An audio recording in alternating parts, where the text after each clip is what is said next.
तो सेंट्रलाइज लग रहा था, एक चेहरे पे फोकस था।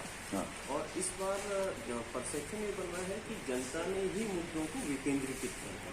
आपको मैदान में ऐसा लगता है कि अब चुनाव जो है वो हर लोकसभा के अपने मुद्दे हैं और जनता उन पर तवज्जो देती है?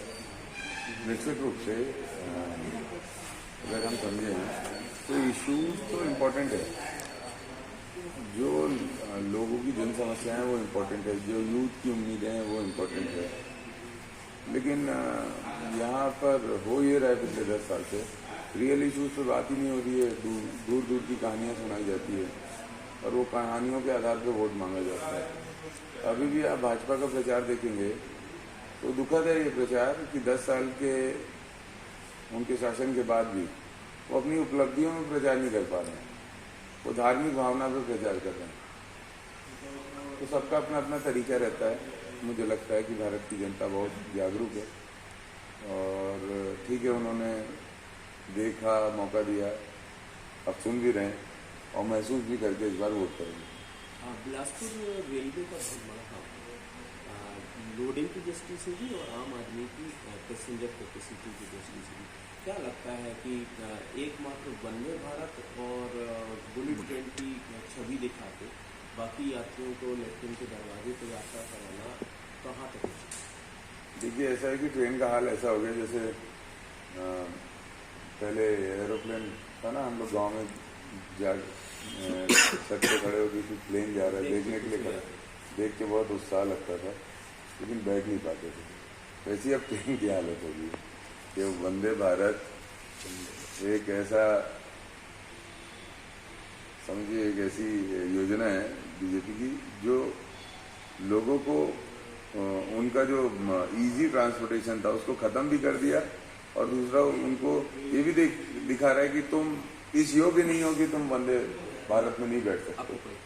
हाँ, आर्थिक रूप से मैंने ऐसा लगता है कि स्टेशन से ट्रेन निकलती है, इतनी तेजी से निकलती है कि आम आदमी उस प्रगति में शामिल नहीं हो सकता। वो प्रगति सिर्फ 2, 4, 10 या 25 हो। बिलासपुर में एनटीपीसी है, बिलासपुर में एसीसीएल है, रेलवे का तो अपन जिक्र करते ही।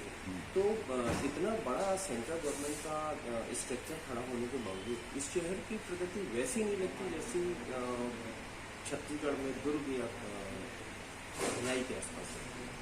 देखिए, ऐसा है कि बिलासपुर बहुत प्रतिष्ठित शहर है, लेकिन समय से बिलासपुर को जो इंफ्रास्ट्रक्चर मिलना चाहिए था हेल्थ सेक्टर में, एजुकेशन सेक्टर में, वो नहीं मिला, तो विस्तार नहीं हो पा रहा। जैसे भिलाई में भिलाई स्टील प्लांट, इसके बाद IIT, ACCA, ये सारी चीज़ें उसको प्रमोट करती है, इंडस्ट्री और ये सारी चीज़ें प्रमोट करती है। रायपुर में आप बहुत सारी ऐसी संस्थाएं हैं, एम्स हैं, सब चीज़ें हैं, ये सारी चीज़ें उसको प्रमोट करती हैं। तो यहाँ पर भी जब तक बड़ी संस्थाएं यहाँ पर हम नहीं ला पाएंगे तब तक, और जो आज के युग का जो शहरीकरण हम कहते हैं वो धीरे होगा। अभी हाल ही में एक चुनाव हुआ, जनता ने जनादेश देके अपने निर्णय दिखाया है। आपको ऐसा क्या लगता है कि 3 महीने में जनता जो है वो एक दूसरे तरीके से अपना मन कर? जनता बहुत जागरूक है, जनता इशू बेस्ड वोट करती है। उनको पिछले समय उनके हिसाब से जो भी उनको बेहतर लगा उन्होंने किया। अभी भी जनता इशू बेस्ड वोट करेगी। आपको लगता है कि पिछले 100 या 150 दिन का राज्य सरकार का कार्यकाल जो है वो ऐसा है कि जनता बहुत विदाउट लीडरशिप है, कोई नेता ही नहीं है। आप मंत्रिमंडल उठाकर देख लीजिए, आप मुख्यमंत्री जी की तो बात नहीं करूँगा, आप बताइए ना किसके अंदर नेतृत्व क्षमता है? कौन छत्तीसगढ़ के सर्व समाज को या छत्तीसगढ़ की आम जनता को एक दिशा देने की क्षमता रखता हो अपने? ठीक है। आज अब कांग्रेस पार्टी और देश के एक बहुत बड़े चेहरे का बिलासपुर में आम सभा, क्या लगता है इस आम सभा से जनता को क्या मैसेज है? राहुल जी आ रहे हैं, राहुल जी जन भावना के प्रतीक है, वो जन भावना के आधार पर जनता की लड़ाई लड़ते हैं। राहुल जी एक ऐसे व्यक्तित्व के धनी हैं जिनको बीजेपी ने पिछले समय अगर चुनौती कहीं से मिली तो राहुल जी से मिली।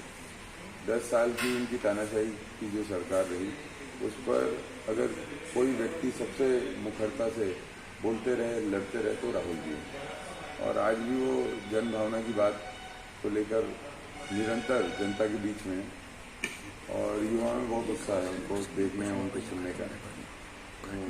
हमारे लिए सौभाग्य की बात है वो यहाँ आ रहे। यादव जी, एक क्वेश्चन मेरा था। हाँ कांग्रेस पार्टी ने आपको जिम्मेदारी दी है, हाँ। है ना, लोकसभा चुनाव लड़ने की।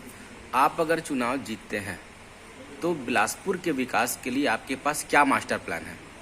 देखिए, बिलासपुर को सबसे पहले चाहिए कि जनता और जनप्रतिनिधि के बीच की जो दूरी है ना, उस दूरी को खत्म करना है। जिस दिन वो कम्युनिकेशन स्किल बन जाएगा ना, उसके बाद डे बाय डे प्रोग्रेस होगा।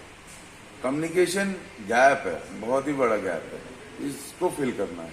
इसके बाद आप देखिए, एम्स के लिए बिलासपुर के आम जनता आंदोलन कर सकती है, लेकिन बिलासपुर का लोकसभा का सांसद दिल्ली में जाके उसकी डिमांड नहीं कर सकता। तो ये जो कम्युनिकेशन गैप है, इसको फिल करेंगे, ऑटोमेटिक सारी चीजें आ जाएगी। इंफ्रास्ट्रक्चर वाइज बहुत सारी चीजों की जरूरत है, सब पे काम करेंगे।